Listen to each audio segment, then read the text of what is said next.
You are listening to Viewpoints from PlaceCloud. Cultural researchers tell stories of places from around the world. For the full multimedia experience and to support the creators you enjoy, visit placecloud.io. The cathedral in St Albans, Hertfordshire is a sight to behold. Founded in the early medieval period over the grave of the first British martyr, St Alban, his shrine in the Abbey today remains a site of pilgrimage and intrigue.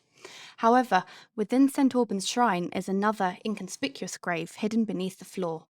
This grave belongs to the Abbey's only royal resident, Duke Humphrey of Gloucester, who died in 1447. Humphrey was the son of King Henry IV and brother to King Henry V, and he lived during the height of English power in France.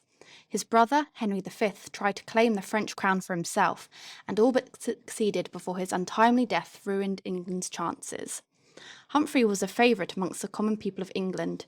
He fought at the infamous Battle of Agincourt, his brother Henry in fact saving his life when he was knocked down during battle, and his intelligence, fondness for the arts, bravery and character won over the hearts of England.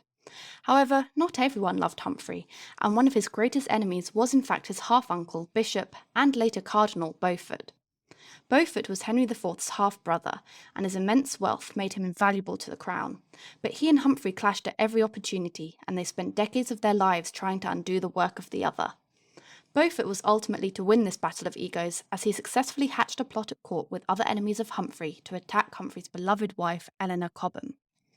Eleanor was from more humble beginnings than Humphrey, being the daughter of a knight, and their relationship started when Eleanor was Humphrey's mistress during his unsuccessful and short-lived marriage to Countess Jacqueline d'Hainault.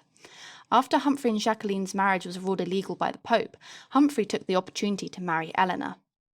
As a woman, Eleanor was far more vulnerable to attack than Humphrey, and so she was a perfect target to ruin Humphrey's influence at court and over the young King Henry VI. Humphrey's enemies accused Eleanor of hiring a witch and several priests to commit witchcraft and sorcery against the king in order to kill him, a treasonable act. Although Eleanor managed to escape trial for treason by taking sanctuary in Westminster Abbey, she was still found guilty of using witchcraft, at the very least for using love magic in order to make Humphrey marry her in the first place. She was divorced from Humphrey and sent to perpetual imprisonment, never to be freed again. The plot worked, and Humphrey was placed under suspicion by the king, who could trust him no more. Eventually, Humphrey was forced to retire from court, and just a few years later he too was accused of treason. He was arrested but fell into a coma and died a few days later. Both Humphrey and Eleanor had been patrons of St Albans Abbey and admitted to its fraternity. They had given the Abbey many expensive and generous gifts, and prior to his death Humphrey had commissioned a tomb for himself within St Albans shrine. After his death he was duly buried there. Over time, his grave was forgotten, and it was only rediscovered in 1703 when a tomb was being prepared for a local man who had once been mayor of the city. Humphrey's tomb became a huge tourist attraction, as his body was completely preserved from the brown liquor which it had been buried in.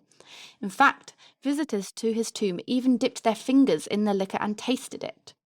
So much of the liquor was eventually consumed that poor Humphrey's body began to decompose. With the liquid gone, parts of Humphrey's remaining body parts were stolen instead, and visitors graffitied their names on the walls. Humphrey's tomb was finally closed again to visitors in 1872. Today, a stone marks the entrance to the steps down to this great Prince of England's tomb.